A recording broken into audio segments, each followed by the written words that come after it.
بسم الله الرحمن الرحيم. الحمد لله رب العالمين، وأشهد أن لا إله إلا الله وحده لا شريك له، وأشهد أن محمدا عبده ورسوله صلى الله وسلم عليه وعلى آله وأصحابه أجمعين. اللهم اغفر لنا ذنبنا كله، دقه وجله وأوله وآخره وعلانيته وسره.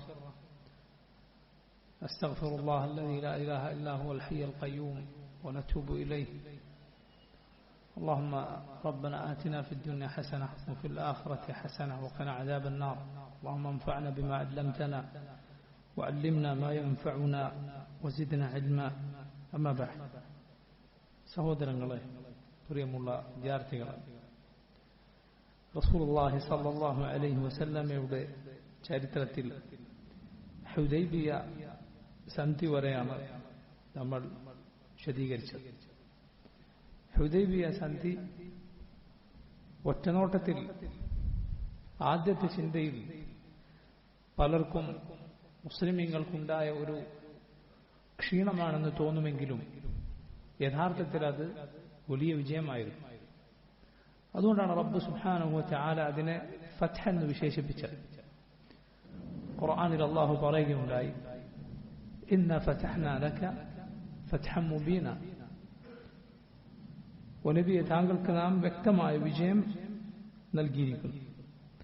ഇമാം ഇബ്നു കസീർ റഹിമഹുല്ലാഹ് പറയുകയുണ്ടായി, വൽ മുറാദു ബിൽ ഫത്ഹി ഫി ഹാദിഹിൽ ആയ ഹുവ സുൽഹുൽ ഹുദൈബിയ. ഫത്ഹ് എന്ന് അല്ലാഹു വിശേഷിപ്പിച്ചതിന്റെ അർത്ഥം ഇവിടെ ഹുദൈബിയ സന്ധിയ. ഫഇന്നഹു ഹസല ബിസബബിഹി ഖൈറുൻ ജസീൽ. ഹുദൈബിയ സന്ധി കൊണ്ട് വലിയ ഖൈറാണ് മുസ്ലിമീങ്ങൾക്ക് ഉണ്ടായിട്ടുള്ളത്. മുസ്ലിമീങ്ങൾക്ക് അതുകൊണ്ട് വലിയ നന്മകളാണ് ലഭിച്ചിട്ടുള്ളത്. وآمن الناس واجتمع بعضهم ببعض. ഈ സന്ധി കൊണ്ട് എന്ത് സംഭവിച്ചു? ആളുകൾക്ക് നിർഭയത്വമുണ്ടായി. ഭയപ്പാടിന്റെ, ഭീതിയുടെ, യുദ്ധത്തിന്റെ അന്തരീക്ഷം അത് മാറുകയുണ്ടായി. وتكلم واجتمع بعضهم ببعض. അതുപോലെ ആളുകൾ പരസ്പരം കൂടിച്ചേരാനും സംസാരിക്കാനുമൊക്കെ ആരംഭിച്ചു. وتكلم المؤمن مع الكافر. മുഅ്മിനിന് കാഫിറിനോട് സംസാരിക്കാൻ അവസരമുണ്ടായി. وانتشر العلم النافع والإيمان. അങ്ങനെ ഉപകാരപ്രദമായ വിജ്ഞാനവും ഈമാനുമെല്ലാം പ്രചരിപ്പിക്കപ്പെടുകയുണ്ടായി. അതിനു മുമ്പ് മുസ്ലിമീങ്ങൾക്ക് പലർക്കും കാഫിറുകളായ ആളുകളെ, വിശ്വാസികളല്ലാത്തവരെ കാണാൻ, അവരോട് തുറന്ന് സംസാരിക്കാനും അവസരമുണ്ടായിരുന്നില്ല. എന്നാൽ ഹുദൈബിയയുടെ സന്ധിയോടെ, സമാധാനത്തോടെ എന്ത് സംഭവിച്ചു? ആളുകൾക്ക് തുറന്ന രൂപത്തിൽ സംസാരിക്കാൻ അവസരമുണ്ടായി. ജനങ്ങളിൽ പലരും സത്യം അറിയാത്തവരാണ്. ജനങ്ങളിൽ ധാരാളം പേർ സത്യം കേട്ടാൽ, അറിഞ്ഞാൽ സ്വീകരിക്കാൻ തയ്യാറുള്ളവരാണ്. പക്ഷെ കേൾക്കാത്തതുകൊണ്ട്, അറിയാത്തതുകൊണ്ട്, തെറ്റിദ്ധാരണകൾ കൊണ്ട് വിശ്വസിക്കാത്ത ഒരുപാട് ആളുകൾ പുറത്തുണ്ട്. അത് യാതൊരു സംശയമില്ലാത്ത കാര്യമാണ്. അങ്ങനെയുള്ള ആളുകൾക്ക് ഇസ്ലാമിനെ അടുത്തറിയാനും മനസ്സിലാക്കാനും അങ്ങനെ വിശ്വസിക്കാനും ഒക്കെ ഹുദൈബിയ കൊണ്ട് അവസരമുണ്ടായി. എന്തുകൊണ്ടാണ്? ശാന്തമായ അന്തരീക്ഷം അത് മുഖേന, ഹുദൈബിയ മുഖേന ഉണ്ടായി. നോക്കൂ നിങ്ങൾ, ഇമാം ഇബ്നു ഹജർ അൽ അസ്ഖലാനി അദ്ദേഹം പറഞ്ഞു ഫത്ഹുൽ ബാരി, المراد بالفتح هنا الحديبية. ഇവിടെ ഫത്ഹ് കൊണ്ട്, വിജയം കൊണ്ട് ഉദ്ദേശം ഹുദൈബിയ. لأنها كانت مبدأ الفتح المبين على المسلمين. കാരണം അത് മുസ്ലിമീങ്ങൾക്ക് ലഭിച്ച വ്യക്തമായ വിജയം, അഥവാ ഫത്ഹു മക്കക്ക് മുമ്പേ ഉള്ള അതിന്റെ ആമുഖമായിരുന്നു, തുടക്കമായിരുന്നു. لما ترتب على الصلح الذي وقع منه الأمن. കാരണം ഈ സുൽഹ് കൊണ്ട്, സന്ധി കൊണ്ട് എന്തുണ്ടായി? നിർഭയത്വമുണ്ടായി, യുദ്ധമില്ലാത്ത സമാധാനത്തിന്റെ അന്തരീക്ഷമുണ്ടായി. വറഫഉൽ ഹർബ്, യുദ്ധം അത് നിലച്ചു. വതമക്കുനു മൻ യഖ്ശ ദുഖൂല ഫിൽ ഇസ്ലാം. ഇസ്ലാമിലേക്ക് കടന്നു വരാൻ പേടി ഉണ്ടായിരുന്ന പലർക്കും പേടിയില്ലാതെ വരാൻ അവസരമുണ്ടായി. വൽ വുസൂല ഇലൽ മദീന, മദീനയിലേക്ക് എത്തിപ്പെടാൻ സാധിക്കാത്തവർക്ക് വരാനും പോകാനും ഒക്കെ തുറന്ന അവസരം ലഭിച്ചു. അതുകൊണ്ടാണ് നോക്കൂ നിങ്ങൾ, പിൽക്കാലത്ത് നബി സല്ലല്ലാഹു അലൈഹി വസല്ലമയോട് മുസ്ലിമീങ്ങളോട് കാര്യങ്ങൾ സംസാരിക്കാൻ അബൂ സുഫിയാൻ വരെ നേരിട്ട് മദീനയിലേക്ക് വരുന്നുണ്ട്. അബൂ സുഫിയാൻ റളിയല്ലാഹു അൻഹു ധാരാളം യുദ്ധങ്ങൾക്ക് മുസ്ലിമീങ്ങൾക്കെതിരിൽ മുശ്രിക്കുകളുടെ നേതാവായി പ്രവർത്തിച്ച ആളാണ്. അദ്ദേഹം മുസ്ലിം ആകുന്നതിന് മുൻപ് തന്നെ റസൂലുള്ളാഹി സ്വല്ലല്ലാഹു അലൈഹി വസല്ലമയോട് പലതും സംസാരിക്കാൻ മദീനയിലേക്ക് വരുന്ന സാഹചര്യമുണ്ടായി. എന്തുകൊണ്ടാണ് അതെല്ലാം? യുദ്ധത്തിന്റെ അന്തരീക്ഷം നീങ്ങി എന്നതുകൊണ്ടാണ്. അത് കാരണത്താൽ പലർക്കും ഇസ്ലാമിലേക്ക് കടന്നു വരിക എളുപ്പമായി തീർന്നു. മദീനയിലേക്ക് വരിക പ്രയാസമില്ലാതായി തീർന്നു. അതുകൊണ്ടാണ് ഈ കാലയളവിൽ, ഈ സന്ധിക്ക് ശേഷം ഖുറൈശികളിലെ പ്രമുഖന്മാരായ, അവരിലെ തലവന്മാരായ, അവരുടെ നേതൃസ്ഥാനത്തുണ്ടായിരുന്ന പലരും ഇസ്ലാമിലേക്ക് വന്നിട്ടുണ്ട്. പിൽക്കാലത്ത് ഈ സന്ധി കഴിഞ്ഞ് ഫത്ഹ് മക്ക സംഭവിക്കുന്നതിന് മുൻപ് മുസ്ലിമീങ്ങളായവരിൽ പ്രമുഖരാണ് ഖാലിദ് ബിൻ വലീദ് റളിയല്ലാഹു അൻഹു. ആരാണ് ഖാലിദ്? മുശ്രിക്കുകളുടെ യോദ്ധാവാണ്, യുദ്ധതന്ത്രജ്ഞനാണ്. അവരുടെ വളരെ പ്രധാനപ്പെട്ട ആളുകളിൽ ഒരാളാണ് ഇസ്ലാമിലേക്ക് കടന്നു വന്നത്. അംർ ഇബ്നുൽ ആസ് റളിയല്ലാഹു അൻഹു. അംർ ഇബ്നുൽ ആസ് ആണ് അതുപോലെ യുദ്ധത്തിൽ അത്രയും കഴിവുണ്ടായിരുന്ന, നേരത്തെ മുഹമ്മദ് സല്ലല്ലാഹു അലൈഹി വസല്ലമയോട് കടുത്ത ശത്രുത ഉണ്ടായിരുന്ന ആളുകളിൽ ഒരാൾ.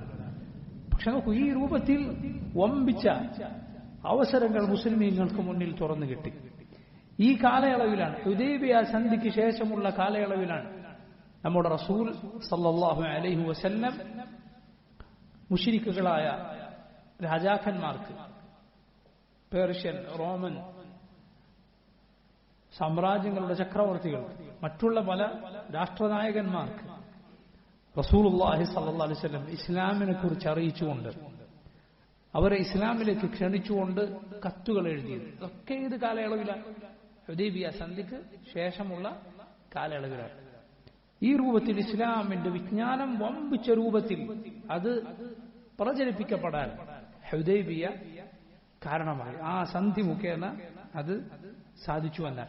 അതുകൊണ്ടാണ് ഹുദൈബിയ അള്ളാഹു എന്ത് വിശേഷിപ്പിച്ചത്? എന്താണ് ഹുദൈബിയ അള്ളാഹു വിശേഷിപ്പിച്ചത്? ഫത്ഹ് എന്ന് വിശേഷിപ്പിച്ചത്. വിജയമാണ്, അത് തുറവിയാണ്. കൊട്ടിയടക്കപ്പെട്ട ധാരാളം വാതിലുകൾ, ദഅവത്തിന് മുന്നിലുണ്ടായിരുന്ന തടസ്സങ്ങൾ നീങ്ങുകയായി. ഇസ്ലാമിന്റെ വലിയ വിജയത്തിന് മുന്നേ ഉള്ള തടസ്സങ്ങൾ നീങ്ങുകയുണ്ടായി. ഇവിടെ നമുക്ക് പ്രധാനപ്പെട്ട ഒരു പാഠമുണ്ട്. എന്താണ്? സമാധാനത്തിന്റെ അന്തരീക്ഷമുണ്ട് എങ്കിൽ ആ സമയത്ത് നമുക്ക് ചെയ്യാവുന്ന വളരെ ശ്രേഷ്ഠമായ വമ്പിച്ച ഫലം ചെയ്യുന്ന കാര്യമാണ് ദഅവത്ത് എന്നത്. അള്ളാഹുവിന്റെ മാർഗത്തിലേക്ക് ആളുകളെ ക്ഷണിക്കുക എന്നത്, അള്ളാഹുവിന്റെ വഴിയിലേക്ക്, യഥാർത്ഥ മാർഗത്തിലേക്ക്, ഇസ്ലാമിലേക്ക് സതുപദേശം മുഖേന, നല്ല വാക്കുകൾ മുഖേന, ഉപകാരപ്രദമായ വിജ്ഞാനം പ്രചരിപ്പിച്ചുകൊണ്ട് ജനങ്ങളെ ക്ഷണിക്കുക എന്നത് ശ്രേഷ്ഠമായ അമലാണ്. ഓരോരുത്തരും അവരുടെ കഴിവിനനുസരിച്ച്, ഓരോരുത്തരും അവർക്ക് നൽകപ്പെട്ട അറിവിനനുസരിച്ച്, അവരുടെ പരിധിയിൽ ഒതുങ്ങി നിന്നുകൊണ്ട് അത് നിർവഹിക്കുക എന്നതാണ് ശ്രേഷ്ഠമായ ദഅവ എന്ന് പറയുന്നത്. അതിന്റെ ഫലം ഒരുപക്ഷേ നമ്മൾ നമ്മുടെ ജീവിതകാലത്ത് കണ്ടില്ലെന്ന് വരാം. പക്ഷെ അതിന്റെ ഫലം ചിലപ്പോൾ അടുത്ത തലമുറയിൽ അല്ലാഹു സുബ്ഹാനഹു വ തആല നിശ്ചയിച്ചേക്കും.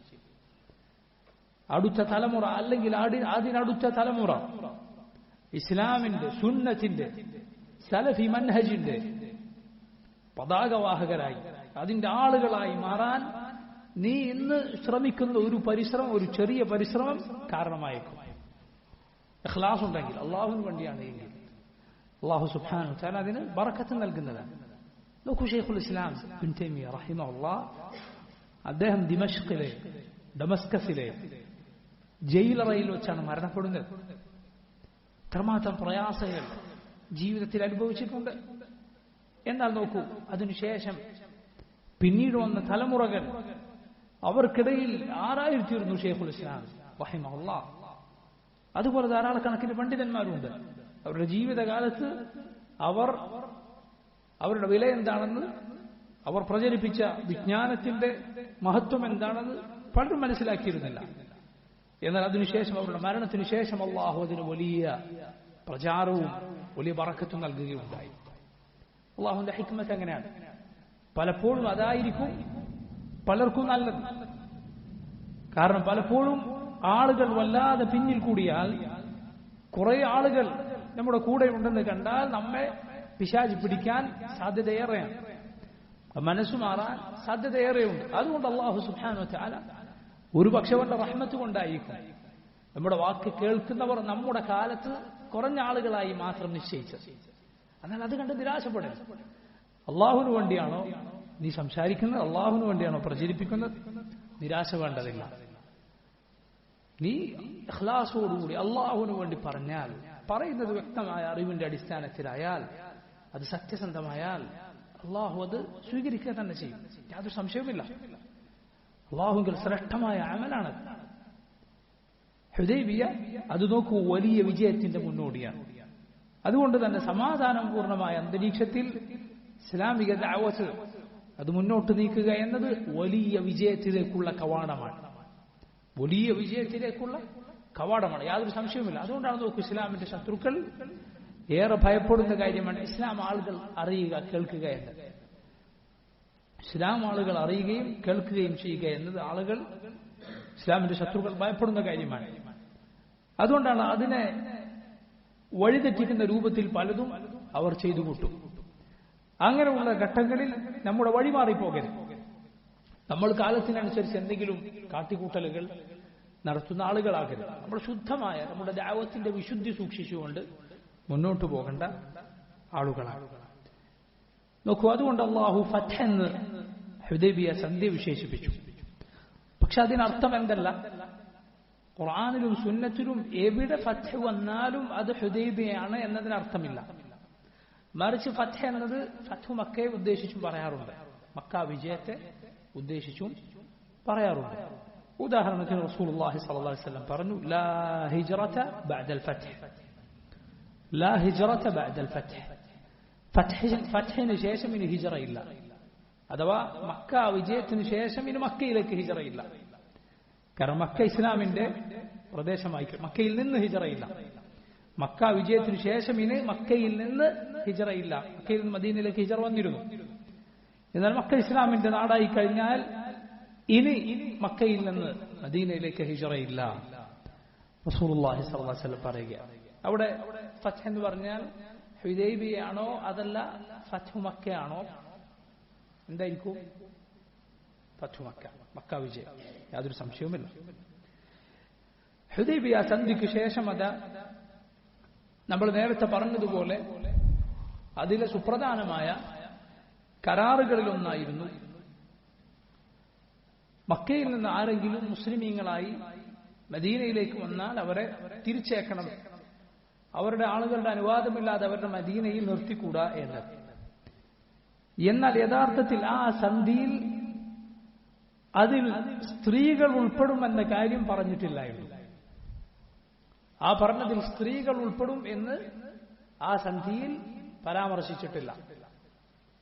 അതുകൊണ്ട് തന്നെ നോക്കൂ നിങ്ങൾ, മുസ്ലിമീങ്ങളായ സ്ത്രീകൾ മക്കയിൽ നിന്ന് മദീനയിലേക്ക്, മുസ്ലിമീങ്ങളുടെ നാട്ടിലേക്ക് കടന്നു വന്നിരുന്നു. പരിശുദ്ധ ഖുർആനിൽ സൂറത്തുൽ മുംതഹനയിലെ ആയത്ത് അല്ലാഹു സുബ്ഹാനഹു വ തആല പ്രത്യേകം അവതരിപ്പിച്ചു. യാ അയ്യുഹല്ലദീന ആമനു ഇദാ ജാഅകുമുൽ മുഅ്മിനാതു മുഹാജിറാത്തിൻ ഫംതഹിനുഹുൻ അല്ലാഹു അഅലമു ബിഈമാനിഹിൻ. ഓ മുഅ്മിനുകളായ പുരുഷ സ്ത്രീകൾ അവർ ഹിജ്റ ചെയ്തുകൊണ്ട് നിങ്ങളുടെ അരികിലേക്ക് കടന്നു വന്നാൽ നിങ്ങൾ അവരുടെ ഈമാൻ പരിശോധിക്കുക. അല്ലാഹു അഅലമു ബിഈമാനിഹിൻ, അല്ലാഹുവാണ് അവരുടെ ഈമാൻ യഥാർത്ഥത്തിൽ അറിയുക. എന്നാൽ നിങ്ങൾ അവരോട് അവരുടെ ഈമാൻ മനസ്സിലാക്കാനുള്ള ചോദ്യങ്ങൾ ചോദിക്കുക. എന്തുകൊണ്ടാണത്? കാരണം ചില ആളുകൾ ചിലപ്പോൾ അവരുടെ ഭർത്താവിനോടുള്ള ദേഷ്യം കൊണ്ടോ മറ്റോ ദുനിയാവിന്റെ വല്ല താല്പര്യങ്ങളുടെയും പേരിൽ, എന്നാൽ മറ്റൊരു കാരണം പറഞ്ഞ് ഭർത്താക്കന്മാരെ ഉപേക്ഷിച്ചു വന്നേക്കാം. അങ്ങനെയാണോ അല്ലേ എന്നറിയാൻ നിങ്ങൾ അവരോട് ചോദ്യങ്ങൾ ചോദിക്കുക. എന്താണ് അവരോട് ബൈഅത്ത് വാങ്ങേണ്ടത്, അനുസരണ പ്രതിജ്ഞയിൽ എന്താണ് അവരോട് ചോദിക്കേണ്ടത്, എന്താണ് അവരിൽ നിന്ന് കരാർ വാങ്ങേണ്ടത് എന്ന് ഈ സൂറത്തിൽ തന്നെ, സൂറത്തുൽ മുംതഹനയിൽ തന്നെ അള്ളാഹു പറഞ്ഞിട്ടുണ്ട്. فإن علمتموهن مؤمنات, അവർ മുഅ്മിനത്തുകളായ സ്ത്രീകളാണ് എന്ന് നിങ്ങൾ അറിഞ്ഞാൽ فلا ترجعوهن إلى الكفار, നിങ്ങൾ അവരെ പിന്നെ കാഫറുകളായ ആളുകളുടെ അരികിലേക്ക് മടക്കി അയക്കരുത്. ലാ ഹുന്ന ഹില്ലു ലഹും വലാ ഹും യഹല്ലൂന ലഹുൻ, ആ സ്ത്രീകൾ ആ മുശ്രിക്കുകളായ പുരുഷന്മാർക്ക് അനുവദനീയമല്ല. മുശ്രിക്കുകളായ പുരുഷന്മാർ അവർക്കും അനുവദനീയമല്ല. വആതൂഹും മാ അൻഫഖു, ഈ സ്ത്രീകൾക്ക് ഭാര്യമാർക്ക് അവർ മഹറായി നൽകിയതെന്തോ അത് നിങ്ങൾ അവർക്ക് തിരിച്ചു കൊടുക്കുക. വലാ ജുനാഹ അലൈക്കും അൻ തൻകിഹൂഹുന്ന ഇദാ ആതൈതുമൂഹുന്ന ഉജൂറഹുന്ന, അതിനുശേഷം ഈ സ്ത്രീകളെ നിങ്ങൾക്ക് വിവാഹം ചെയ്യുന്നതിന്, അവരുടെ മഹർ കൊടുത്തതിന് ശേഷം വിവാഹം ചെയ്യുന്നതിന് തടസ്സമില്ല. കാരണം അവർ അവരുടെ ആദ്യത്തെ ഭർത്താക്കന്മാരുമായി ബന്ധം മുറിഞ്ഞിരിക്കുന്നു. നോക്കൂ, ഇതുപോലെ അള്ളാഹു പറഞ്ഞു വലാ തുംസികൂ ബിഅസമിൽ കവാഫിർ. കവാഫിർ എന്ന് പറഞ്ഞാൽ കാഫറുകളായ സ്ത്രീകൾ, അവരുമായുള്ള വിവാഹബന്ധം നിങ്ങളും പിടിച്ചുകൊണ്ടിരിക്കരുത്. മറിച്ച് അവരുമായുള്ള ബന്ധം അവരുടെ ശിർക്ക് കാരണത്താൽ ഒഴിവാകുന്നതാണ്. ഇസ്ലാമിന്റെ ആദ്യ കാലഘട്ടത്തിൽ ഈ നിയമം അള്ളാഹു അവതരിപ്പിച്ചിരുന്നില്ല. അഥവാ മുശ്രിക്കായ കാഫറായ ബിംബാരാധകനായ പുരുഷന്റെ ഭാര്യയായി മുസ്ലിമായ സ്ത്രീകൾ, മുസ്ലിമീങ്ങളായ മുസ്ലിമാത്തുകളായ സ്ത്രീകൾ അതിനു മുമ്പ് ഉണ്ടായിരുന്നു. എന്നാൽ അള്ളാഹു സുബ്ഹാനഹു വതആല പിന്നീട് ഈ ആയത്ത് അവതരിപ്പിക്കുകയുണ്ടായി. സഹാബത്ത് റളിയല്ലാഹു അൻഹും അവരിൽ പലരും അതോടെ മുശ്രിക്കുകളായ അവരുടെ ഭാര്യമാരുമായുള്ള ബന്ധം ഉപേക്ഷിക്കുകയുണ്ടായി. ഈ ആയത്തിലെ മറ്റൊരു പ്രധാനപ്പെട്ട പാഠം ഞാൻ നേരത്തെ പറഞ്ഞതാണ്. അഥവാ ഹുദൈബിയയിലെ മുസ്ലിമീങ്ങളായി വന്നാൽ അവരെ തിരിച്ചയക്കണമെന്ന നിബന്ധനയിൽ ആര് ഉൾപ്പെടുകയില്ല? സ്ത്രീകൾ ഉൾപ്പെടുകയില്ല. അതുകൊണ്ട് നോക്കൂ നിങ്ങൾ, ഉമ്മു കുൽസൂം ബിൻത് ഉഖ്ബ ഇബ്നു അബി മുഅയ്ത് എന്ന സ്ത്രീ, അവർ ഇസ്ലാം സ്വീകരിക്കുകയും മദീനയിലേക്ക് ഹിജ്റ വരികയും ചെയ്തു. അവർ മാത്രമല്ല, വേറെയും സ്ത്രീകൾ വന്നിട്ടുണ്ട്. എന്നാൽ അവരിൽ ആദ്യമായി വന്നത് ഉമ്മു കുൽസൂം ബിൻത് ഉഖ്ബ ഇബ്നു അബി മുഅയ്ത് ആയിരുന്നു എന്നാണ് ചരിത്രം. നോക്കൂ നിങ്ങൾ, ഇവിടെ നമ്മൾ മനസ്സിലാക്കേണ്ട പ്രധാനപ്പെട്ട ഒരു കാര്യം നമുക്കെല്ലാവർക്കും അറിയാം. ഒരു പെണ്ണ് യാത്ര പോകണമെങ്കിൽ അതിനുള്ള പ്രധാനപ്പെട്ട നിബന്ധനകളിൽ ഒന്നാണ് എന്ത് മഹ്റമായ ഒരു പുരുഷൻ കൂടെ വേണം. നബി സല്ലല്ലാഹു അലൈഹി വസല്ലം പറഞ്ഞു, لا يحل لامرأة تؤمن بالله واليوم الآخر أن تسافر إلا مع ذي محرم لها. ഒരു മുഅ്മിനത്തായ പെണ്ണിന് യാത്ര പോവുക പാടില്ല അവളുടെ കൂടെ മഹ്റമായ ഒരു പുരുഷൻ ഉണ്ടായിരിക്കുകയല്ലാതെ. യാത്ര പോവുക എന്ന് പറയില്ല, യാത്ര എന്ന് പറയാവുന്ന ദൂരമാണ്. യാത്ര എന്ന് പറയാവുന്ന ദൂരം പോകാൻ പാടില്ല. എല്ലാ അങ്ങോട്ടും ഇങ്ങോട്ടും പോകുന്നതും വരുന്നതും യാത്രയല്ല, നമുക്കറിയാം. യാത്രയെ അനുഭവപ്പെടുന്ന ദൂരമാണ് അവിടെ ഉദ്ദേശം. അങ്ങനെ ഒരു സ്ത്രീക്ക് യാത്ര ചെയ്തുകൂടാ. കൂടെ സ്ത്രീകൾ ഉണ്ടെങ്കിലും പോരാ, മറിച്ച് ആര് വേണം? പുരുഷന്മാർ. വിവാഹബന്ധം ഹറാമായ പുരുഷൻ വേണം, അല്ലെങ്കിൽ ഭർത്താവ് വേണം കൂടെ. വിവാഹബന്ധം ഹറാമായ പുരുഷന്മാർ കൂടെ വേണം. ഉപ്പയോ മകനോ സഹോദരനോ അങ്ങനെ, അല്ലെങ്കിൽ ഭർത്താവ് കൂടെ ഉണ്ടാകണം. എന്നാൽ ഈ നിയമം തന്റെ ദീൻ സംരക്ഷിക്കാൻ വേണ്ടി കുഫറിന്റെ നാട്ടിൽ നിന്ന് ഇസ്ലാമിന്റെ പ്രദേശത്തേക്ക് ഹിജ്റ പോകുന്ന ഒരു പെണ്ണിന് ബാധകമല്ല. അവൾക്കതിൽ ഇളവുണ്ട്. സുബ്ഹാനല്ലാഹ്. നോക്കൂ നിങ്ങൾ, കാരണം എന്തുകൊണ്ടാണത്? കാരണം ഒറ്റയ്ക്ക് ഒരു പെണ്ണ് യാത്ര ചെയ്യുമ്പോൾ അവൾക്ക് അത് അള്ളാഹു പാടില്ലെന്ന് നിശ്ചയിച്ചതിന് പിന്നിൽ പല കാരണങ്ങളുണ്ട്. അതിൽ പ്രധാനപ്പെട്ട ഒന്നാണ് അവളുടെ അഭിമാനം, അവളുടെ ശരീരം അത് സംരക്ഷിക്കുക എന്നത്. അത് മോശക്കാരായ ആളുകൾക്ക് ഉപദ്രവിക്കാനോ മറ്റോ സാധ്യതയുള്ള ഇടങ്ങളിൽ ആ രൂപത്തിൽ അവൾ യാത്ര ചെയ്യരുത് എന്ന്. എന്നാൽ ദീൻ എന്ന് പറയുന്നത് ദീൻ എന്ന് പറയുന്നത് അത് ഫസാദായി പോവുക, അതിന് കുഴപ്പം ബാധിക്കുക. കുഫറിലേക്കോ ശിർക്കിലേക്കോ ഒരാൾ അകപ്പെട്ടു പോവുക എന്നത് അതിനേക്കാൾ വലിയ അപകടമാണ്. സുബ്ഹാനല്ലാഹ്. അതുകൊണ്ട് ദീനിന്റെ അടിസ്ഥാനപരമായ നിയമങ്ങളിൽ ഒന്നാണ് രണ്ട് മഫ്സദത്തുകൾ, രണ്ട് കുഴപ്പങ്ങൾ, രണ്ട് പ്രശ്നങ്ങൾ മുന്നിൽ വന്നു. രണ്ടാലൊന്ന് നമുക്ക് ബാധിച്ചേ തീരൂ എന്ന് വന്നാൽ എന്തു ചെയ്യണം? അതിലേറ്റവും അപകടം കുറഞ്ഞതേതോ അത് സ്വീകരിക്കണം. രണ്ട് നന്മകൾ അതിലൊന്നേ എടുക്കാൻ സാധിക്കുകയുള്ളൂ എന്ന് വന്നാൽ എന്തു വേണം? ഏറ്റവും വലിയ നന്മയേതോ അത് സ്വീകരിക്കണം. സുപ്രധാനമായ ദീനിന്റെ അടിസ്ഥാന നിയമങ്ങളിൽ ഒന്നാണ്, ഉസൂലുൽ ഫിഖ്ഹിലെ പാഠങ്ങളിൽ ഒന്നാണ്. ഇവിടെ നോക്കൂ നിങ്ങൾ, ഒരു സ്ത്രീയുടെ ദീൻ ഫസാദായി പോകും. ഇസ്ലാമിൽ നിന്ന് പുറത്തു പോകാൻ, അവളെ ശിർക്കിലേക്കോ കുഫറിലേക്കോ കൊണ്ടുപോകാൻ സാധ്യതയുണ്ട്. അതാണ് വലിയ അപകടം. എന്നതുകൊണ്ട് അവൾക്ക് കൂടെ പോകാൻ ആരുമില്ല എങ്കിൽ കൂടി ഇസ്ലാമിന്റെ പ്രദേശത്തേക്ക് ഒറ്റക്ക് പോകാൻ അനുവാദമുണ്ട് എന്ന് ആലോചിച്ച് നോക്കൂ. ദീൻ സംരക്ഷിക്കുക എന്നത് എത്ര പ്രാധാന്യമുള്ള കാര്യമാണ്.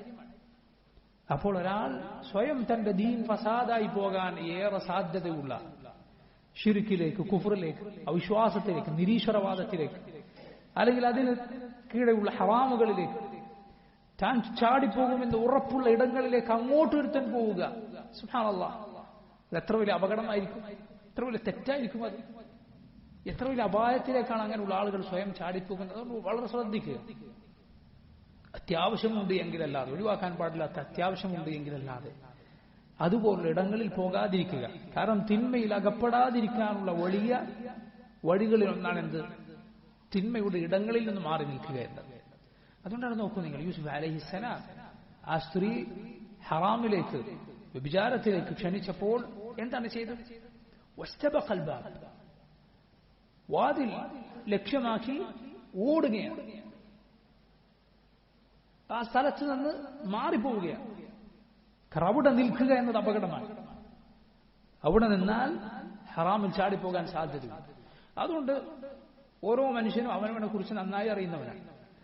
നമ്മെക്കുറിച്ച് പടപ്പുകളിൽ ആരെക്കാളും ആർക്കറിയാൻ? നമുക്കറിയാം. നിങ്ങളിൽ ആരെക്കാളും എന്നെക്കുറിച്ച് എനിക്കറിയാം. നിങ്ങളെക്കുറിച്ച് മറ്റാരെക്കാളും നിങ്ങൾക്കറിയാം. എവിടെയാണ് എനിക്ക് പാളിപ്പോകാൻ സാധ്യതയുള്ളത്? ഏത് മേഖലയിലാണ് എനിക്ക് കാലിടറാൻ സാധ്യതയുള്ളത്? ഞാൻ തെറ്റുകളിൽ പെട്ടുപോവുക എവിടെയാണ്? ഓരോരുത്തർക്കും ഓരോന്നായിരിക്കും. പിശാച് ഓരോരുത്തരും ഓരോ വഴിയിലായിരിക്കും പിടിക്കുക. ചില ആളുകൾ അവർ സാമ്പത്തിക രംഗം വളരെ സൂക്ഷ്മമായി പാലിക്കുന്നവരായിരിക്കും. അതേസമയം ഈ രൂപത്തിലുള്ള വ്യഭിചാരം പോലെയുള്ള തിന്മകളുടെ കാര്യത്തിൽ പെട്ടെന്ന് വീണുപോകാൻ ഇടയുള്ളവരാണ്. ഒരുപാട് ആളുകൾ അങ്ങനെയാണ്. മഹാന്മാരായ ഇമാമുമാർ, അവരിൽ ചിലർ പറഞ്ഞത് കാണാം, ഒരു കെട്ടിടം നിറയെ, ഒരു മുറി നിറയെ സ്വർണമോ വെള്ളിയോ എന്നെ ഏൽപ്പിച്ച് സൂക്ഷിക്കാൻ പറഞ്ഞാൽ എനിക്കത് എത്രയോ നിസ്സാരമാണ്, അതിൽ നിന്നൊരു നാണയം ഞാൻ എടുക്കുകയില്ല. പക്ഷെ കറുത്ത നിറമുള്ള ഒരു സ്ത്രീയെ ഒറ്റയ്ക്ക് എന്നെ ഏൽപ്പിച്ചു പോയാൽ ഞാൻ വഴിതെറ്റിപ്പോകുമെന്ന് ഞാൻ പേടിക്കുന്നു. മുൻഗാമികൾ ഇമാമുമാർ പറഞ്ഞിട്ടുള്ള വാക്കുകളിലൊന്നാണ്. ചില ആളുകൾ അങ്ങനെയാണ്, അധികം ആളുകളും അങ്ങനെയാണ്. പുരുഷന്മാർക്ക് വലിയ പരീക്ഷണമാണ്. വേറെ ചില ആളുകൾ അതുപോലുള്ള കാര്യങ്ങളിൽ അള്ളാഹുവിനെ സൂക്ഷിക്കുന്നവരായിരിക്കും. എന്നാൽ സാമ്പത്തിക രംഗം അത് വന്നാൽ അതിലാകെ പോക്കയും. ഹറാം ഹലാലുകൾ ശ്രദ്ധിക്കാത്തവരായിരിക്കും. വേറെ ചിലർ വേറെ എന്തിനെങ്കിലുമായിരിക്കും. ഓരോരുത്തർക്കും അവനവനെ കുറിച്ച് യഥാർത്ഥത്തിൽ നന്നായി അറിയാം. ഓരോരുത്തർക്കും അവനവനെ കുറിച്ച് നന്നായി അറിയാം. അതുകൊണ്ട് വളരെ സൂക്ഷിക്കുക. എവിടെയാണ് ഞാൻ തിന്മയിൽ ചാടാൻ സാധ്യതയുള്ളത് എന്ന് മനസ്സിലാക്കുകയും ആ വഴിയിൽ നിന്ന് മാറി നിൽക്കുകയും ചെയ്യുക. സലാമത്തിനോളം പോന്ന മറ്റൊന്നുമില്ല. തിന്മ ബാധിച്ചിട്ട് ഇനി എന്ത് ചെയ്യണം എന്ന് ശ്രദ്ധിക്കുന്നതിനേക്കാൾ എളുപ്പമുള്ളതാണെന്ത്? അങ്ങോട്ടേക്ക് പോകാതിരിക്കുക, അതിൽ നിന്ന് സുരക്ഷിതനായിരിക്കുക എന്നത് ഏറ്റവും പ്രധാനപ്പെട്ട കാര്യമാണ്. അവിടെയാണ് സഹോദരങ്ങൾ നമ്മുടെ ബുദ്ധിയും സാമർഥ്യവും ഒക്കെ നമ്മൾ പ്രയോഗിക്കേണ്ടത്. ബുദ്ധിയും സാമർഥ്യവും അള്ളാഹു സുബ്ഹാനഹു വ തആല നൽകിയവർ അതുപയോഗിച്ച് അള്ളാഹുവിനെ എങ്ങനെയാണ് സൂക്ഷിച്ച് ജീവിക്കേണ്ടത് എന്ന് ആലോചിക്കുകയും ആ രൂപത്തിൽ ജീവിത പദ്ധതി തയ്യാറാക്കുകയും ചെയ്യുക. അള്ളാഹു തൗഫീഖ് ചെയ്യുമാറാകട്ടെ. ഉമ്മു കുൽസൂം ബിൻത് ഉഖ്ബ ബിൻ അബി മുഅയ്ദ് റളിയല്ലാഹു അൻഹ ഈ രൂപത്തിൽ മദീനയിലേക്ക് വന്ന സഹാബി വനിതകളിൽ പ്രമുഖരായിരുന്നു. അങ്ങനെ സഹാബി വനിതകൾ വന്നാൽ റസൂലുള്ളാഹി സ്വല്ലല്ലാഹു അലൈഹി വസല്ലം അവരോട് ബൈഅത്ത് വാങ്ങും, അനുസരണ പ്രതിജ്ഞ വാങ്ങും. ആയിഷ റളിയല്ലാഹു അൻഹ പറയുന്ന ഹദീസ് നമുക്ക് ഇമാം ബുഖാരിയുടെയും മുസ്ലിമിന്റെയും സഹീഹുകളിൽ കാണാം. അവർ പറയുന്നു അന്ന റസൂലുള്ളാഹി സ്വല്ലല്ലാഹു അലൈഹി വസല്ലം كان يمتحن من هاجر إليه من المؤمنات بهذه الآية بقول الله يا أيها النبي إذا جاءك المؤمنات يبايعنك. عائشة رضي الله عنها പറയുക رسول الله صلى الله عليه وسلم വിശ്വാസം സ്വീകരിച്ച് മുസ്ലിമീങ്ങളായി സ്ത്രീകൾ മദീനയിലേക്ക് വന്നാൽ അവരിൽ നിന്ന് നബി ബൈഅത്ത് അനുസരണ പ്രതിജ്ഞ വാങ്ങുമായിരുന്നു. ഈ ആയത്തിൽ സൂറത്തുൽ മുംതഹനയിലെ ഈ ആയത്തിൽ അള്ളാഹു പറഞ്ഞ വാചകങ്ങൾ മുഖേന അള്ളാഹു പങ്കുചേർക്കുകയില്ല, മോഷ്ടിക്കുകയില്ല, വ്യഭിചരിക്കുകയില്ല തുടങ്ങിയ കാര്യങ്ങൾ അവരിൽ നിന്ന് നബി സല്ലല്ലാഹു അലൈഹി വസല്ലം കരാർ വാങ്ങുമായിരുന്നു. ആയിഷ റളിയല്ലാഹു അൻഹ പറയുകയാണ് ഫമൻ അഖറ ബിഹാദ അശ്ശർത്ത് മിനൽ മുഅ്മിനാതി ഖാല ലഹാ റസൂലുള്ളാഹി സ്വല്ലല്ലാഹു അലൈഹി വസല്ലം ഖദ് ബായഅതുകി. ഈ രൂപത്തിൽ ഈ ആയത്തിൽ പറഞ്ഞ നിബന്ധനകളൊക്കെ ഏതെങ്കിലും പെണ്ണ് അംഗീകരിച്ചാൽ റസൂലുള്ളാഹി സ്വല്ലല്ലാഹു അലൈഹി വസല്ലം അവളോട് പറയും ഖദ് ബായഅതുകി, ഞാൻ നിന്നോട് ബൈഅത്ത് ചെയ്തിരിക്കുന്നു, അനുസരണ പ്രതിജ്ഞ വാങ്ങിയിരിക്കുന്നു. എന്നാൽ കലാമൻ നബി സല്ലല്ലാഹു അലൈഹി വസല്ലം പുരുഷന്മാരോട് അനുസരണ പ്രതിജ്ഞ ബൈഅത്ത് ചെയ്യുമ്പോലെയല്ല സ്ത്രീകളോട്. പുരുഷന്മാരോട് കൈപിടിക്കുമായിരുന്നു, സ്ത്രീകളോട് കലാമൻ സംസാരിക്കുക മാത്രമാണ്. വലാ വല്ലാഹി അല്ലാഹു ആണ് മാ മസ്സത് യദുഹു യദ ഇംറഅത്തിൻ ഖത്തു ഫിൽ മുബായഅ. അനുസരണ പ്രതിജ്ഞ വാങ്ങുമ്പോൾ മുഹമ്മദ് സല്ലല്ലാഹു അലൈഹി വസല്ലമയുടെ കരം ഒരൊറ്റ പെണ്ണിന്റെയും കരം സ്പർശിച്ചിട്ടില്ല. മാ യുബായിഉഹുന്ന ഇല്ലാ ബിഖൗലിഹി ഖദ് ബായഅതുക അലാ ദാലിക, ഞാൻ നിന്നോട് ഈ കാര്യങ്ങൾ ബൈഅത്ത് ചെയ്തിരിക്കുന്നു എന്ന് പറയുക മാത്രമാണ്. കാരണം എന്താണ്? നബി സല്ലല്ലാഹു അലൈഹി വസല്ലമയുടെ ഉന്നതമായ മര്യാദയും നമുക്ക് പഠിപ്പിച്ചു തന്ന മാതൃകയും ഇസ്ലാമിലെ പ്രധാനപ്പെട്ട നിയമവുമാണ്. അന്യരായ സ്ത്രീകളെ സ്പർശിക്കുക പാടില്ല എന്ന്. വിവാഹബന്ധം ഹറാമായ സ്ത്രീകളെയോ അവനവന്റെ ഭാര്യയോ ഒഴികെ പുറത്തുള്ള സ്ത്രീകളെ സ്പർശിക്കുക എന്നത് പാടില്ലാത്തത്. അത് ശരീരത്തിന്റെ അവയവങ്ങൾ കൊണ്ട് കൈകൊണ്ടുള്ള വ്യഭിചാരമാണ്. അത് വലിയ വ്യഭിചാരത്തിലേക്കുള്ള പ്രാരംഭ നടപടികളിൽപ്പെട്ടതാണ്. നബി സല്ലല്ലാഹു അലൈഹി വസല്ലം പറഞ്ഞു അന്യായ ഒരു പെണ്ണിനെ നീ സ്പർശിക്കുക എന്നത് ഏതുപോലെയാണ്? നിന്റെ തലയിൽ ഇരുമ്പിന്റെ ആണി അടിച്ചു കയറ്റുന്നത് പോലെ. വളരെ ശ്രദ്ധിക്കണം. എന്നാൽ ഇന്ന് നോക്കൂ, പുറത്തിറങ്ങിയാൽ പൊതു ഇടങ്ങളിൽ, റെയിൽവേ സ്റ്റേഷനുകളിലും ബസ് സ്റ്റാൻഡുകളിലും ആളുകളൊക്കെ കാണുന്ന ഇടങ്ങളിൽ പോലും അന്യരായ പുരുഷന്മാർ, പ്രായപൂർത്തിയെത്തിയ ആൺകുട്ടികളും പെൺകുട്ടികളും, പുറത്തെ ഭാഷ എന്താണ്? അവർ കുട്ടികളാണ്. മൂത്ത് നരച്ചാലും കുട്ടികളാണ്. എന്തോ പഠിക്കുന്നുണ്ട് അത്ര. എന്തെങ്കിലും പഠിക്കാനിറങ്ങിയാൽ 30, 40 അതിന് മുകളിലൊക്കെ വയസ്സായാലും കുട്ടികളാണ്. കേട്ടാ തോന്നുന്നു നഴ്സറിയിൽ പഠിക്കുന്ന കുട്ടികളാണ്. ഇതൊക്കെ പ്രായപൂർത്തിയായ ആളുകളാണ്, തക്ലീഫ് ബാധകമായ ആളുകളാണ്. ഇന്ന് മരിച്ചാൽ ഖബറിൽ ചോദ്യം നേരിടേണ്ടി വരുന്ന, അള്ളാഹുവിന്റെ മുന്നിൽ തന്റെ അമലുകൾക്ക് ഉത്തരവാദിയായ പ്രായപൂർത്തിയായ പുരുഷനും സ്ത്രീയാണുമാണ് ഇതൊക്കെ. അതിന് കുട്ടി, ആൺകുട്ടി എന്നൊക്കെ ആര് പേരിട്ടാലും അത് മതനിയമങ്ങൾ ബാധകമാകാത്ത കുട്ടികളുടെ ദർജയിലേക്ക് അവർ കാണുവരികയില്ല. എന്താണ് ഈ രൂപത്തിലുള്ള ഇടങ്ങളിലെ സ്ഥിതി? എന്താണ് ഇതൊക്കെ? പരസ്യമായ ആളുകൾ കാണുന്നിടത്ത് ചെയ്യുന്നതാണ്. അപ്പൊ കാണാത്തിടത്ത് എന്തായിരിക്കും? സുബ്ഹാനല്ലാഹ്. സ്കൂളുകളിൽ, കോളേജുകളിൽ എന്താണ് ചെയ്യുന്നത്? പരസ്പരം സ്പർശിക്കാനും അല്ല അതിനും അപ്പുറവും ചെയ്യാനും യാതൊരു മടിയുമില്ലാത്ത, ലജ്ജയില്ലാത്ത അവസ്ഥയിലേക്ക് ഈ ഉമ്മത്തിൽ ആൺകുട്ടികളും പെൺകുട്ടികളും അധപ്പതിച്ചിരിക്കുന്നു. ഇവർക്ക് രക്ഷിതാക്കളുള്ള, ആണുങ്ങളുള്ള വീട്ടിൽ നിന്നല്ലേ ഇവർക്ക് വരുന്നത്? ഇത് ആളുകൾ അറിയുന്നില്ലേ? റോഡിൽ പരസ്യമായി ഇത് ചെയ്യാൻ അവർക്കുള്ള ധൈര്യം എന്താണ്? അല്ലെ, പരസ്യമായി ആളുകളൊക്കെ കാണുന്ന വഴിയോരങ്ങളിൽ, പാർക്കുകളിൽ ഒക്കെയാണ് ഇവർ ചെയ്യുന്നത്. പോകുന്നവരും വരുന്നവരുമായ ആളുകളിൽ തങ്ങളെ പരിചയമുള്ളവരും അല്ലെങ്കിൽ തങ്ങളുടെ വീട്ടുകാരെ പരിചയമുള്ളവരും തങ്ങളുടെ ബന്ധുക്കളായ ആളുകളും ഒക്കെ ഉണ്ടാവുകയില്ല. എന്നൊരു ലജ്ജയോ പേടിയോ എന്താണ് ഈ കുട്ടികൾക്കില്ലാത്തത്, ഈ ആളുകൾക്കില്ലാത്തത്? സുബ്ഹാനല്ലാഹ്. അവരവരുടെ വീടുകളിൽ അവരുടെ രക്ഷിതാക്കൾ അത് ശ്രദ്ധിച്ചിരുന്നുവെങ്കിൽ, ഇസ്ലാമിന്റെ നിയമങ്ങൾ പാലിക്കാൻ അവരെ പഠിപ്പിച്ചിരുന്നുവെങ്കിൽ, കേവലം പൈസ കൊടുത്ത് എന്തിനും വിട്ടയക്കാതെ അവരെ നിയന്ത്രിച്ചിരുന്നുവെങ്കിൽ അവർക്ക് ഇതിന് ധൈര്യമുണ്ടാകുമായിരുന്നു. എങ്ങനെ അവർക്ക് ധൈര്യമുണ്ടാകും? പേടി കാണുകയിൽ ഒരു പേടിയുമില്ലാത്ത രൂപത്തിലാണ് പെരുമാറുന്നത്. ആരെങ്കിലും അവരോട് അക്കാര്യം ഉപദേശിക്കാനോ ചോദിക്കാനോ ചെന്നാൽ പുതിയ നൂറ്റാണ്ടിൽ അവരാണ് കുറ്റക്കാർ. ആരും പറയുന്നു മിണ്ടരുത്, അതവരുടെ സ്വാതന്ത്ര്യമാണ്. നീ അത് പറയാൻ നിന്നാൽ നീ സദാചാര പോലീസിൽ അകപ്പെട്ടു പോകും. നിനക്കെതിരാണ് കേസ് വരിക, നിനക്കെതിരാണ് പത്രങ്ങളും ചാനലുകളും ഒക്കെ ഇറങ്ങുക. ലാ ഹൗല വലാ ഖുവത ഇല്ലാ ബില്ലാഹ്. നന്മ കൽപ്പിക്കൽ തിന്മയായി മാറി, തിന്മ വിലക്കൽ തിന്മയായി മാറി. അല്ലാഹു സുബ്ഹാനഹു വ തആല പഠിപ്പിച്ച മൂല്യങ്ങൾ നേരെ തലകീഴായി മറിഞ്ഞിരിക്കുകയാണ്. ലാ ഹൗല വലാ ഖുവത ഇല്ലാ ബില്ലാഹ്. അല്ലാഹുൽ മുസ്തആൻ വ ഇലല്ലാഹിൽ മുസ്തഖർ. ഇത് സഹോദരങ്ങളെ, അല്ലാഹു ഇതിന്റെ ആളുകളെ, ഇതിന് ഉത്തരവാദികളായ ആളുകളെ വെറുതെ വിടുമെന്നാരും വിചാരിക്കരുത്. നീയല്ലേ നിന്റെ വീട്ടിൽ നിന്ന് പുറത്തിറങ്ങുന്ന ഈ ആണിനും പെണ്ണിനും തിന്നാൻ കൊടുക്കുന്ന നിന്റെ ചെലവിലല്ലേ? അവനും അവളും വിട്ട യൂണിഫോമും ഉടുപ്പും തട്ടവും പാന്റും ഷർട്ടൊക്കെ നിന്റെ ചെലവിൽ വാങ്ങിയതാ, നീ കൊടുത്ത പൈസക്ക് വാങ്ങിയതാ. നിന്റെ വീട്ടിൽ നിന്ന് തിന്നിട്ടാണ് ഇറങ്ങിപ്പോയത്, നീയാണ് ഫീസ് അടക്കുന്നത്. എന്നിട്ട് ഇതിൽ നിനക്ക് യാതൊരു ഉത്തരവാദിത്വമില്ല എന്നും അള്ളാഹു നിന്നോട് ചോദിക്കുകയില്ല എന്നും റസൂലുള്ളാഹി സ്വല്ലല്ലാഹു അലൈഹി വസല്ലം പറഞ്ഞില്ലേ, കുല്ലുക്കും റാഇൻ വകുല്ലുക്കും മസ്ഊലുൻ അൻ റഅയ്യതിഹി. നിങ്ങളിൽ ഓരോരുത്തരും ഉത്തരവാദിത്തം ഏൽപ്പിക്കപ്പെട്ടവരാണ്, കീഴിൽ പ്രജകളുള്ളവരാണ്. ഓരോരുത്തരും അവരുടെ കീഴിലുള്ളവരെ കുറിച്ച് ചോദ്യം ചെയ്യപ്പെടുന്നവരാണ്.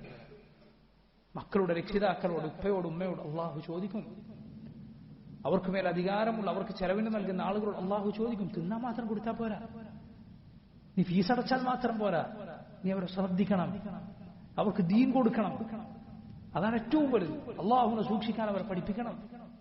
പാടില്ലാത്തത് അവർക്ക് പറഞ്ഞു മനസ്സിലാക്കി കൊടുക്കണം. നിനക്ക് കീഴിലുള്ളവരെ അള്ളാഹുവിന്റെ ദീൻ അവർ പാലിച്ചില്ലെങ്കിൽ ബലം പ്രയോഗിച്ച് അനുസരിപ്പിക്കാൻ നിനക്ക് അവകാശമുണ്ട്, അല്ല ബാധ്യതയുണ്ട്. അതുകൊണ്ട് സഹോദരങ്ങൾ, ഈ മര്യാദ ഇന്ന് പാലിക്കപ്പെടാത്ത പഴഞ്ചൻ രീതികളിൽ ഉൾപ്പെട്ടിരിക്കുന്നു. ഇത് നിർബന്ധമായ കാര്യമാണ്, പാലിക്കൽ നിർബന്ധമായ, ലംഘിക്കൽ ഹറാമായ കാര്യമാണ്. അന്യ സ്ത്രീകൾ അവരെ ഒരു പുരുഷൻ സ്പർശിച്ചുകൂടാ, അന്യ പുരുഷനെ ഒരു സ്ത്രീ സ്പർശിച്ചുകൂടാ. അതാണ് ഇസ്ലാമിലെ നിയമം. അതാണ് ഇസ്ലാമിലെ നിയമം. ഇസ്ലാമിന്റെ നിയമം അതാണ്. മനുഷ്യന്റെ ശുദ്ധ പ്രകൃതിയോട് യോജിക്കുന്ന നിയമം അതാണ്. ആ ശുദ്ധ പ്രകൃതി തലതിരിഞ്ഞു പോയവനല്ലാതെ അവനവന്റെ പെൺമക്കളെയും പെങ്ങളെയും ഭാര്യയും ഒക്കെ മറ്റുള്ള പുരുഷന്മാർ തൊട്ടുരുമ്പോഴും അവരെ പിടിക്കുമ്പോഴും ഒന്നും തോന്നാതിരിക്കുകയില്ല. അതാർക്കാണ് അങ്ങനെ ഒന്നും തോന്നാതിരിക്കുക? അവന്റെ ഫിത്രത്ത്, അവന്റെ അള്ളാഹു നിശ്ചയിച്ച ശുദ്ധ പ്രകൃതി അത് തലതിരിഞ്ഞു പോയിരിക്കുന്നു. അവന്റെ ഗൈറത്ത്, ധാർമ്മിക രോഷം നഷ്ടപ്പെട്ടിരിക്കുന്നു. അവൻ അധപ്പതിച്ചു പോയിരിക്കുന്നു. അങ്ങനായിക്കൂടെ സഹോദരങ്ങൾ, നമ്മൾ ഗൈറത്തുള്ള ആളുകളാണ്. ധാർമ്മിക രോഷമുണ്ടാകണം.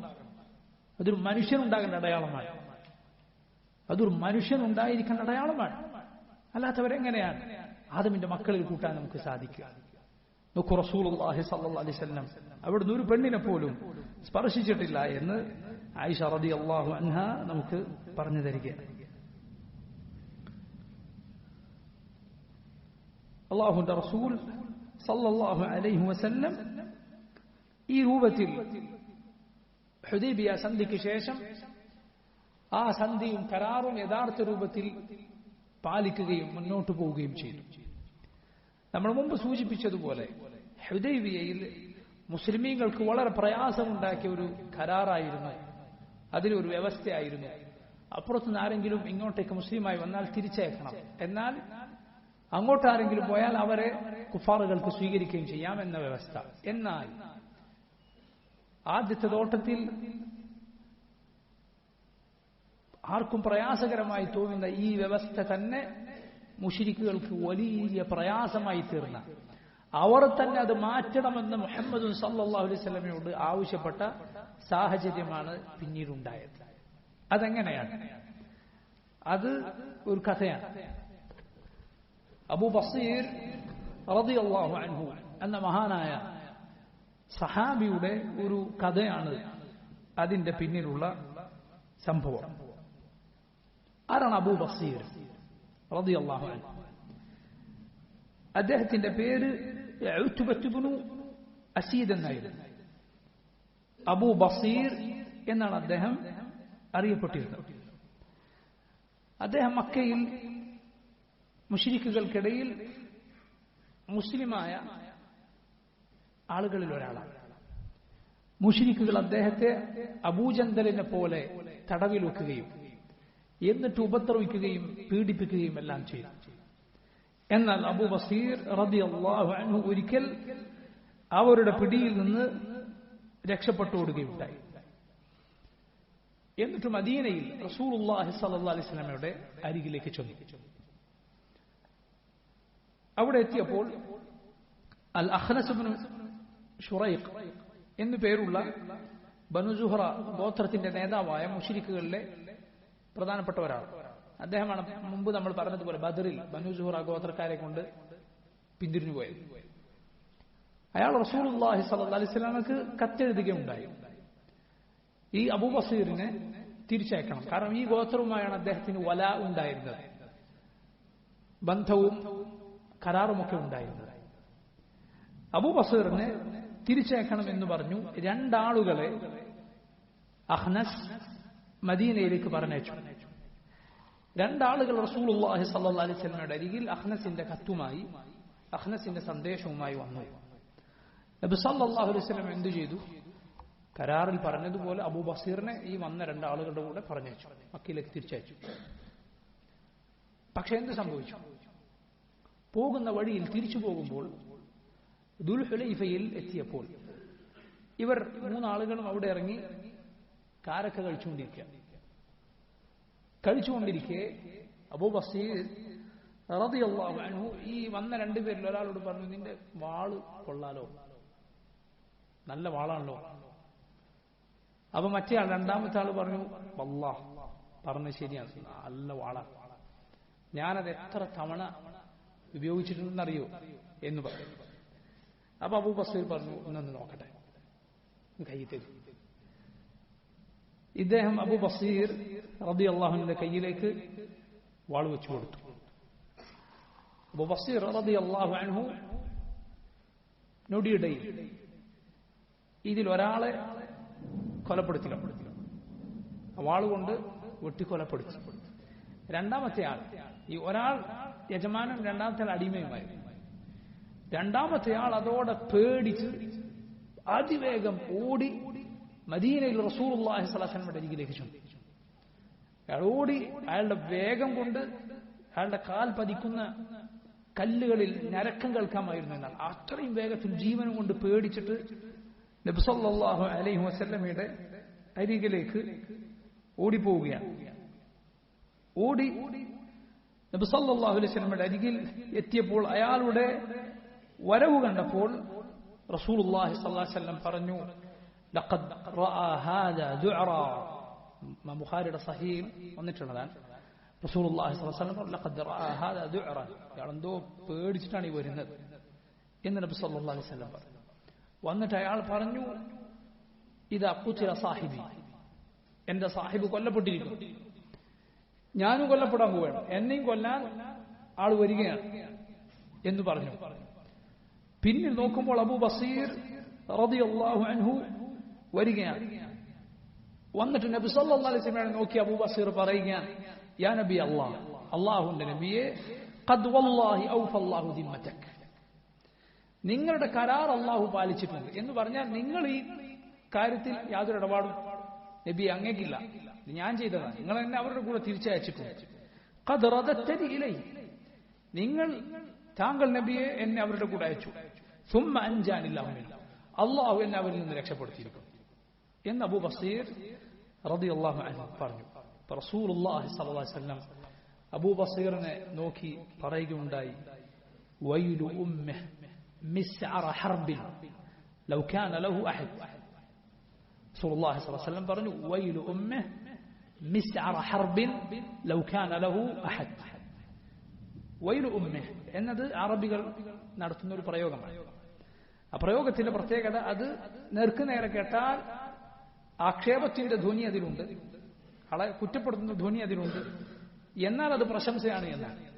വൈലുൽ ഉമ്മ, മിസ്അറ ഹർബിൻ, യുദ്ധത്തിന് തീ കൊടുത്തയാൾ, യുദ്ധത്തിന് തീയിട്ടയാൾ. ലൗ കാന ലഹു അഹദ്, എന്നാൽ ഇവന് സഹായിക്കാൻ കൂടെ ആരെങ്കിലും ഉണ്ടായിരുന്നെങ്കിൽ. റസൂലുള്ളാഹി സ്വല്ലല്ലാഹു അലൈഹി വസല്ലമയുടെ ഈ വാക്ക് കേട്ടപ്പോൾ അബൂ ബസീറിന് മനസ്സിലായി, ഇവിടെ നിന്നാൽ നബി മുശ്രിക്കുകളെ തന്നെ എന്നെ ഏൽപ്പിക്കും. നബി സല്ലല്ലാഹു അലൈഹി വസല്ലം കരാർ പാലിക്കും. റസൂലുള്ളാഹി സ്വല്ലല്ലാഹു അലൈഹി വസല്ലം കരാറിൽ വീഴ്ച വരുത്തുകയില്ല. ഇവിടെ നിന്നാൽ നബി എന്നെ അവരെ ഏൽപ്പിക്കുമെന്ന് നബി സല്ലല്ലാഹു അലൈഹി വസല്ലം മറുപടി കേട്ടപ്പോൾ അബൂ ബസീറിന് മനസ്സിലായി. അബൂ ബസീർ റളിയല്ലാഹു അൻഹു അവിടുന്ന് പോവുകയാണ്. അവിടുന്ന് രക്ഷപ്പെട്ട് എന്നിട്ട് കടൽ തീരത്ത് അബൂ ബസീർ റളിയല്ലാഹു അൻഹു ഒരു സ്ഥലത്ത് തമ്പടിക്കുക. അങ്ങനെ അവിടെ തമ്പടിച്ച് അബൂ ബസീർ റളിയല്ലാഹു അൻഹു അവിടെ കഴിയവേ മദീനയിൽ മക്കയിൽ സുഹൈൽ ഇബ്നു അംറിന്റെ മകൻ നേരത്തെ ഹുദൈബിയയിൽ ചങ്ങലകളിൽ ബന്ധിതനായി വന്ന് മുസ്ലിമീങ്ങൾക്ക് പ്രയാസമുണ്ടായ ആ സംഭവത്തിലെ വ്യക്തി ആരാണ്? അബൂ ജന്ദൽ റളിയല്ലാഹു അൻഹു. അദ്ദേഹം മക്കയിൽ നിന്ന് രക്ഷപ്പെടുകയാണ്. അദ്ദേഹം മക്കയിൽ നിന്ന് മുശ്രിക്കുകളുടെ പിടുത്തത്തിൽ നിന്ന് രക്ഷപ്പെട്ട് എവിടേക്കാണ് വരുന്നത്? അബൂ ബസീറിന്റെ അരികിലേക്ക് വരിക. അബൂ ബസീർ തമ്പടിച്ച ആ കടൽ തീരത്തേക്ക് വരികയാണ്. അവിടെ രണ്ടുപേരും അവിടെ താവളമാക്കി. അതിനുശേഷം പിന്നീട് മക്കയിൽ നിന്ന് ആരെല്ലാം മുസ്ലിം ആയിട്ടുണ്ടോ അവരെല്ലാം എന്ത് ചെയ്യും? രക്ഷപ്പെട്ടോടി അബൂ ബസീറിന്റെയും കൂട്ടരും കൂടെ അവിടെ ആ കടൽ തീരത്ത് തമ്പടിക്കും. അങ്ങനെ എന്തുണ്ടായി? ഈ ആളുകൾ അവിടെ വെറുതെ ഇരിക്കുകയല്ല ചെയ്തത്, മറിച്ച് മുശ്രിക്കുകളുടെ ഏതേത് സംഘം ഷാമിലേക്ക് പോകുന്ന യാത്രാ സംഘം വരുന്നുണ്ടോ ഇവരവരെ ആക്രമിക്കും, എന്നിട്ട് കൊലപ്പെടുത്തുകയും അവരുടെ സ്വത്ത് കൈക്കലാക്കുകയും ചെയ്യും. ഈ രൂപത്തിൽ മുശ്രിക്കുകൾക്ക് ഇവരെ കൊണ്ട് വലിയ തലവേദന ഉണ്ടായി, ഒന്നും ചെയ്യാൻ സാധിക്കാത്ത അവസ്ഥ ഉണ്ടായി. മക്ക മുശ്രിക്കുകൾ മുഹമ്മദുർ റസൂലുള്ളാഹി സ്വല്ലല്ലാഹു അലൈഹി വസല്ലമയുടെ അരികിൽ സന്ദേശവുമായി വരികയാണ്. എന്ത്? ഈ ഷർത്തൊന്നും ഒഴിവാക്കി തരണം, നിങ്ങൾ നേരത്തെ പറഞ്ഞ നിബന്ധന ഒഴിവാക്കി തരണം, മറിച്ച് ഇനി മക്കയിൽ നിന്ന് ആര് വന്നാലും സ്വീകരിക്കും, കൂടാതെ അബൂ ബസറിനെയും കൂട്ടരെയും കൂടി സ്വീകരിക്കും. അവരും എന്ത് ചെയ്യുന്നു? ഇനി അവിടെ നിർത്തിക്കാൻ പാടില്ല എന്ന് മുശ്രിക്കുകൾ പറയുകയും അല്ലാഹുവിന്റെ റസൂൽ സല്ലല്ലാഹു അലൈഹി വസല്ലം അത് അംഗീകരിക്കുകയും ചെയ്തു.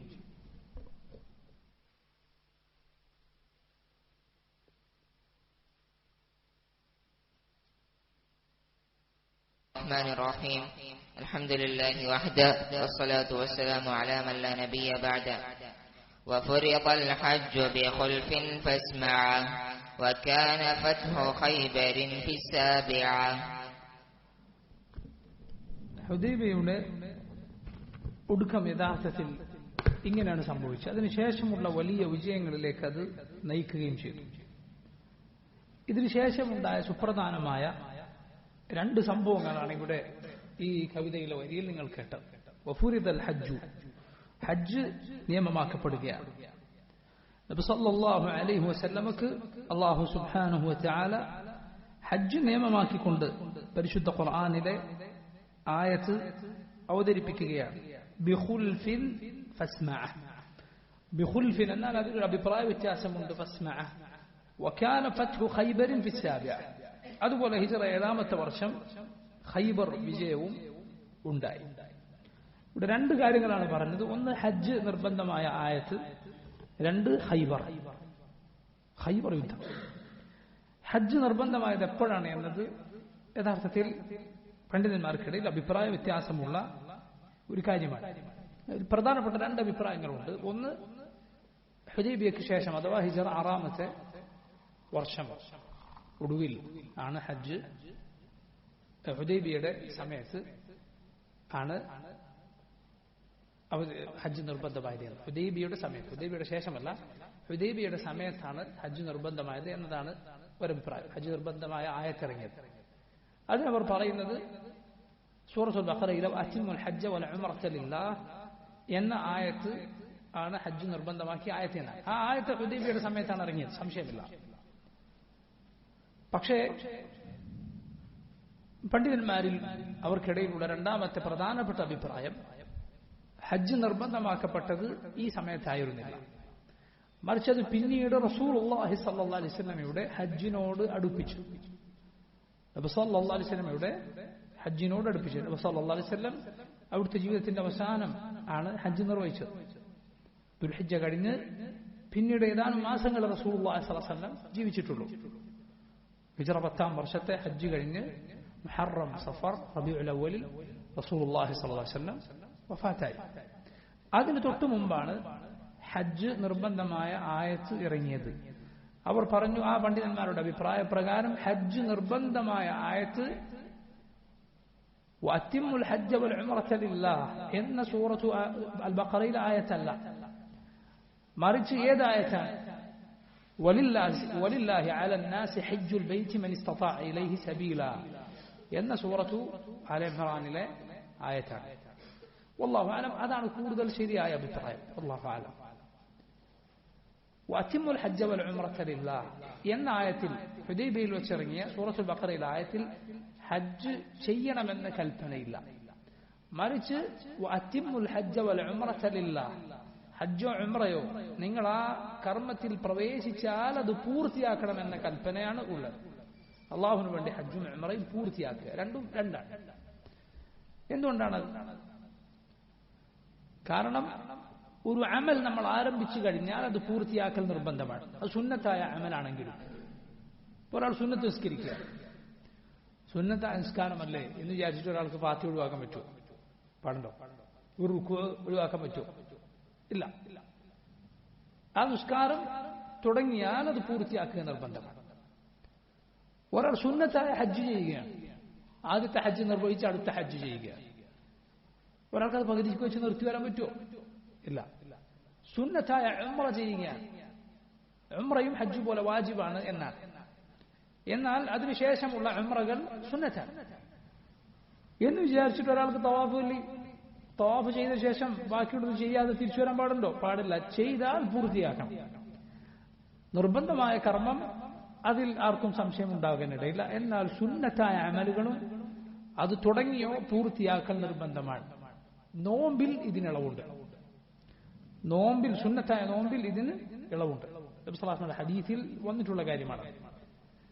ഒരാൾ സുന്നത്തായ നോമ്പ് ആരംഭിച്ചാൽ അതിന്റെ മാലിക്കായ ആളാണ്. വേണമെങ്കിൽ ഒരാൾക്ക് എന്ത് ചെയ്യാം? ആ നോമ്പ് ഇടക്ക് വെച്ച് മുറിക്കാം, തെറ്റില്ല. നോമ്പ് ഇടക്ക് വെച്ച് മുറിക്കാൻ അനുവാദമുണ്ട്. ഏത് നോമ്പ്? സുന്നത്തായ നോമ്പ്. എന്നാൽ ബാക്കിയുള്ള അമലുകൾ അങ്ങനെയല്ല, നിസ്കാരം അങ്ങനെയല്ല. സുന്നത്തായ നിസ്കാരമായിക്കോട്ടെ, അത് തുടങ്ങിയാൽ എന്ത് ചെയ്യണം? പൂർത്തിയാക്കുക. അത് തുടങ്ങിയാൽ പൂർത്തിയാക്കുക. സുന്നത്തായ നിസ്കാരങ്ങൾ പൊതുവെ ഈ രണ്ട് റക്അത്തുകളാണ്. അത് തുടങ്ങിയാൽ പൂർത്തിയാക്കുക എന്നത് ഒരാൾക്ക് എളുപ്പമുള്ള കാര്യമാണ്. പ്രത്യേകിച്ച് എന്തെങ്കിലും അത്യാവശ്യമുള്ള പ്രയാസകരമായ ഒരു കാര്യം വന്നാൽ ഒഴികെ. സഹാബിമാരിൽ ഒരാൾ നിസ്കരിച്ചു കൊണ്ടിരിക്കുക, അദ്ദേഹത്തിന്റെ വാഹനമൃഗം അത് പോയി പോവുകയുണ്ടായി. അദ്ദേഹം നിസ്കാരത്തിൽ നിന്ന് ഒഴിവായി, നിസ്കാരം പൂർത്തിയാകാതെ ഒഴിവായി, അതിനെ പിടിച്ചുകൊണ്ടുപോയി. കാരണം ഒരാളുടെ വാഹനം അത് നഷ്ടപ്പെട്ടു പോകുക എന്ന് പറയുന്നത് നിസ്സാരമായ കാര്യമല്ല, ബുദ്ധിമുട്ടുള്ള കാര്യമാണ്. എങ്ങനെയാണ് ഒരാൾക്ക് അവനവന്റെ വാഹനം ഒരു കള്ളം കട്ടുകൊണ്ട് പോകുന്നത് കണ്ടുകൊണ്ട് ഖുശൂഅോടെ നിസ്കരിക്കാൻ കഴിയും? അവന്റെ ചിന്ത മുഴുവൻ അതിലായിരിക്കും, അല്ലേ? ആ സഹാബി തന്റെ വാഹനം പോകുന്നത് കണ്ടപ്പോൾ നിസ്കാരം ഒഴിവാക്കി ആ വാഹനത്തെ പിടിക്കുകയുണ്ടായി. അതുപോലെ അത്യാവശ്യം വന്നാൽ ഒഴികെ ഒരാൾ സുന്നത്തായ അമലാകട്ടെ അത് ഒഴിവാക്കി പോവുക പാടില്ല, അത് പൂർത്തിയാക്കേണ്ടതുണ്ട്. ഈ കൽപ്പന മാത്രമാണ് ഹിജ്റ 6-ാമത്തെ വർഷം ഇറങ്ങിയ വഅത്തിമുൽ ഹജ്ജ വൽ ഉംറത ലില്ലാഹ് എന്ന ആയത്തിലുള്ളത്. എന്നാൽ നബി സല്ലല്ലാഹു അലൈഹി വസല്ലം ഹജ്ജിന് തൊട്ടു മുമ്പാണ്, അതുമായി വല്ലാതെ കാലവ്യത്യാസമില്ലാതെയാണ് സൂറത്ത് ആല ഇംറാനിലെ ആയത്ത് അല്ലാഹു അവതരിപ്പിച്ചത്. ഏതായത്ത്? വലില്ലാഹി അലൻ നാസി ഹജ്ജുൽ ബൈത്തി മൻ ഇസ്തതാഅ ഇലൈഹി സബീല എന്ന ആയത്ത് അല്ലാഹു അവതരിപ്പിച്ചത്. ഇബ്നുൽ ഖയ്യിം റഹിമഹുല്ലാഹ് അദ്ദേഹം പറയുകയുണ്ടായി, ഒരു കാര്യം നിർബന്ധമാണെന്ന് പറയാനുള്ള ഏറ്റവും ശക്തമായ ശൈലികളിൽ ഒന്നാണ് ആ ആയത്തിൽ അല്ലാഹു പ്രയോഗിച്ചത്. നിങ്ങൾ ഹജ്ജ് ചെയ്യണമെന്നോ ഹജ്ജ് നിങ്ങൾ എനിക്ക് വേണ്ടി നിർവഹിക്കണം എന്നോ ഒന്നുമല്ല, മറിച്ച് വലില്ലാഹി അലൻ നാസി ഹജ്ജുൽ ബൈത്ത്, മനുഷ്യർക്ക് അള്ളാഹുവിനോടുള്ള ബാധ്യതയാകും, അള്ളാഹുവിന്റെ അവകാശമാകും എന്ത്? അവന്റെ ബൈത്തിലേക്ക് അവർ ഹജ്ജ് ചെയ്യുക എന്നത്.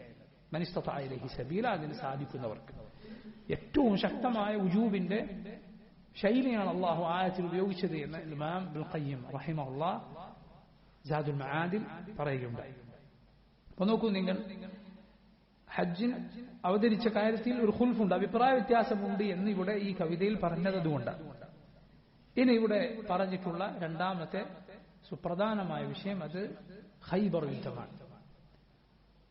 റസൂലുള്ളാഹി സ്വല്ലല്ലാഹു അലൈഹി വസല്ലം ചരിത്രത്തിലെ യുദ്ധങ്ങളിൽ എണ്ണം പറഞ്ഞതിൽ ഒന്നാണ് ഖൈബർ.